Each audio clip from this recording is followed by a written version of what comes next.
the hub of Israel's business elite. For many years, the movers and shakers of Israeli high-tech passed each other here on their way to and from New York. Today, those meetings take place en route to Beijing. And that's because while Israel has the ideas, Asia has the customers. Israel have huge amount of innovation. We do not have market. You know, Israel is about 8 million people. If you look, 8 million people is a medium-sized city in China. Israel's been dubbed the Startup Nation, the title of a best-selling book that tells the story of how a small nation, surrounded by enemies with no natural resources, has produced thousands of startup companies, more than larger, more peaceful and stable nations like China, Japan and the United Kingdom. It also hit the best-selling list in Asia.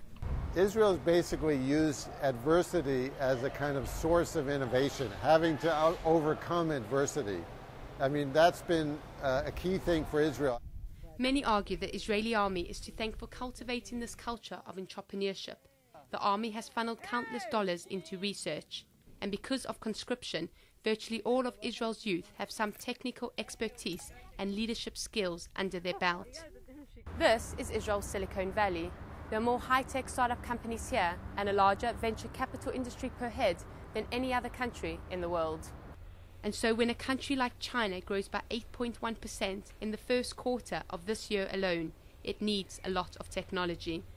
Who better to provide it than a country that thrives in producing it? Well, the Chinese economy and Chinese company rely mostly on manufacturing and obviously distribution. They're pretty lacking in technology. And we can see in the last 5 years plan of China, they really put innovation on the top. In March of this year, a delegation, the first of its kind, of top Chinese business people seeking investment opportunities abroad visited Israel. Several multi-million-dollar deals between the two countries have been signed in the fields of water, telecoms and software technology.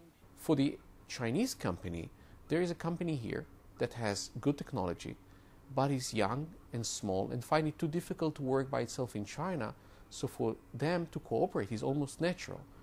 And although this Israeli-Chinese cooperation dates back to before the countries established formal diplomatic relations in 1992, those initial modest figures of about $50 million a year in trade last year crossed the $8 billion mark.